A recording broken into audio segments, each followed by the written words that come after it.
আপনি কি কখনো এমন সময়ের মুখোমুখি হয়েছেন যখন মনে হয়েছে জীবনে আর কিছুই বাকি নেই, চারপাশে কেবল হতাশা? আজ আমি শেয়ার করছি এমন একজন ভাইয়ের গল্প, যিনি একদিন খালি পেটে ঘুমিয়েছেন, কিন্তু আজ তিনি একজন প্রতিষ্ঠিত মানুষ। আর এই বদল আনার চাবিকাঠি ছিল ইস্তেগফার। ভাইটি বলেছিল, এক সময় আমার জীবন একেবারে ভেঙে পড়েছিল। এমনও দিন ছিল যখন আমার খাওয়ার মতো কিছুই থাকতো না।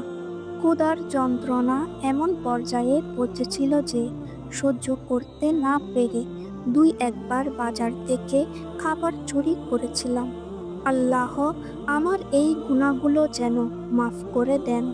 না ছিল কোনো চাকরি, না টাকা, আর আশার আলো বলতে কিছুই ছিল না। প্রতিদিন শুধু বেঁচে থাকার লড়াই, আর আমি বুঝতেই পারছিলাম না আমার এই অবস্থা কোনোদিন বদলাবে কিনা। তারপর এক জুমার দিনে খুতবায় ইমাম সাহেব ইস্তেগফারের শক্তি নিয়ে কথা বলছিলেন। তিনি একটা কথা বলেছিলেন যা আমার ভেতরটা কাঁপিয়ে দিয়েছিল। যে ব্যক্তি অন্তর থেকে তওবা করে এবং নিয়মিত ইস্তেগফার করে, আল্লাহ তার জন্য এমন দরজা খুলে দেন যা সে কল্পনাও করতে পারে না। এই কথাটা যেন আমার হতাশার জীবনে একটু আশার আলো ছড়িয়ে দিল।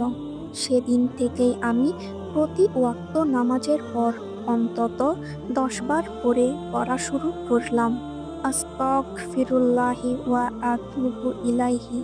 আমি শুধু মুখে উচ্চারণ করে পড়েছি এমন না, একদম অন্তরের অন্তঃস্থল থেকে ইস্তেগফার করেছি।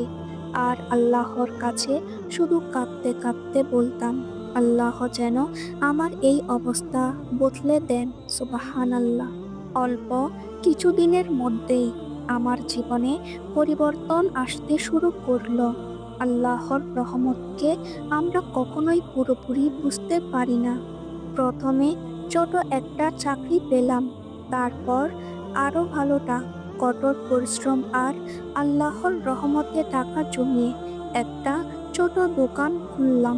ব্যবসা বাড়তে লাগলো, আর কিছুদিনের মধ্যেই আমি কয়েকটি বাসাও কিনে ফেললাম ভাড়ার জন্য। যে আমি একদিন এক বেলার খাবারের জন্য চোখের পানি ফেলতাম, সে আমি আজ আল্লাহর রহমতে একটি স্থির আর সম্মানজনক জীবনযাপন করছি। আর এইসব কিছুর চাবিকাঠি কি? সত্যিকারের তওবা এবং আল্লাহর ওয়াদার উপর অগাধ ভরসা।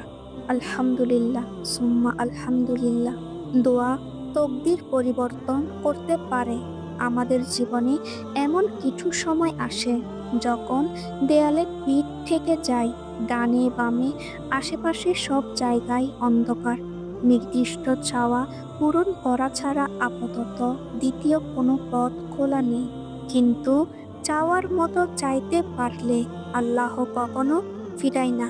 আল্লাহ তাআলা বলেন, তোমরা আমাকে ডাকো, আমি তোমাদের ডাকে সাড়া দিব। দুনিয়া মিথ্যা হতে পারে, কিন্তু আল্লাহ ও রাসূল সাল্লাল্লাহু আলাইহি ওয়াসাল্লামের কথা কখনো মিথ্যে না।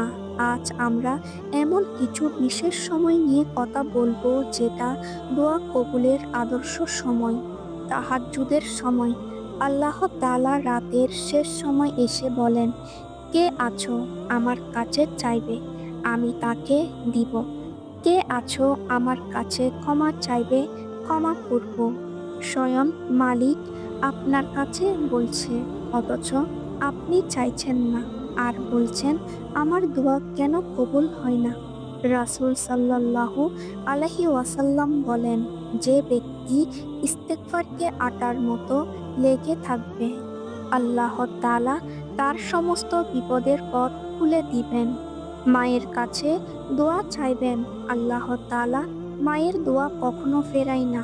কোনো নির্দিষ্ট চাওয়া পূরণের জন্য নফল নামাজ, নামাজের সেজদায়, ভালো কাজের উসিলায় দোয়া, বৃষ্টির সময় রোজাদারের দোয়া, ইফতারের আগ মুহূর্তে দোয়া, কোনো মুসলিমের জন্য অনুপস্থিতে দোয়া।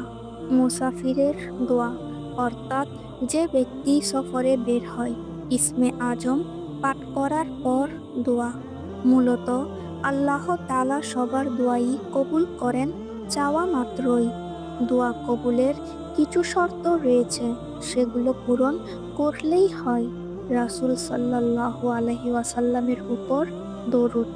হালাল খাওয়া, আল্লাহ তাআলার উপর পূর্ণ বিশ্বাস রাখা, ধৈর্যহারা না হওয়া। আল্লাহ তাআলার উপর পূর্ণ বিশ্বাস রেখে দোয়া করলে নিশ্চয়ই আল্লাহ তা ফেরাবেন না। আল্লাহ তাআলা আমাদের বিপদের সমস্ত সংকট কাটিয়ে দিক, সকল অশান্ত হৃদয়কে শান্ত করুক। আল্লাহ তাআলা সকলের মনে নেক আশা পূরণ করুক, আমিন। ভাইয়ের মতো অনেকেই আমাদের চারপাশে আছেন যারা হার মানতে বসেছেন। তাদের বলুন, ইস্তেগফার শুরু করো, কাঁদো আল্লাহর সামনে, নামাজে মনোযোগ দাও, অন্তর দিয়ে বলো, আল্লাহ আপনি ছাড়া আমার আর কেউ নেই। আপনিও একদিন সেই ভাইয়ের মতো বলবেন ইনশাআল্লাহ। প্রিয় ভাই ও বোনেরা, যদি আজকের এই ভিডিও আপনার মনে একটু আলো জ্বালিয়ে দিয়ে থাকে তবে দয়া করে আরেকজনের সাথেও শেয়ার করুন। হয়তো আপনি জানেন না, আপনার শেয়ারটাই হতে পারে কারো কান্নাভেজা জীবনের এক টুকরো আশার সূর্য। ইস্তেগফার শুধু মুখের শব্দ না, এটা হলো হৃদয়ের আর্তনাদ, আর আল্লাহ কখনোই সেই ডাকে নিরুত্তর থাকেন না, যেটা আসে চোখের পানি আর ভাঙ্গা হৃদয়ের গভীর থেকে। এই ভিডিও দেখে যদি কেউ তার জীবনের কোনো ভুলের জন্য আল্লাহর কাছে ফিরে আসে, তবে ইনশাআল্লাহ আপনার এই ছোট শেয়ারটাও সওয়াবের খাতায় লেখা হয়ে যাবে। আমার এই চ্যানেলে আমি চেষ্টা করি বাস্তব গল্প, ইসলামী অনুপ্রেরণা ও আত্মার শান্তির বার্তা পৌঁছে দিতে। যদি আপনি নিয়মিত এমন কন্টেন্ট দেখতে চান তাহলে চ্যানেলটি সাবস্ক্রাইব করুন, আর ভিডিওটা যদি ভালো লেগে থাকে লাইক দিতে ভুলবেন না। আপনার দোয়া আমাদের জন্য সবচেয়ে বড় প্রাপ্তি। নিচে কমেন্টে লিখুন, আল্লাহ আমাকে এবং সবাইকে আপনার পথের দিকে ফিরিয়ে নিন। আমি ইনশাআল্লাহ প্রতিটি কমেন্টে চোখ রাখি, আর আপনাদের দোয়ার জন্য আমিও দোয়া করি। আল্লাহ আমাদের অন্তরকে আলোকিত করুন, আমাদের ভুলগুলো মাফ করুন এবং আমাদের সবার জীবনে রহমতের বৃষ্টি বর্ষণ করুন। আল্লাহ হাফেজ, দেখা হবে ইনশাআল্লাহ পরের ভিডিওতে।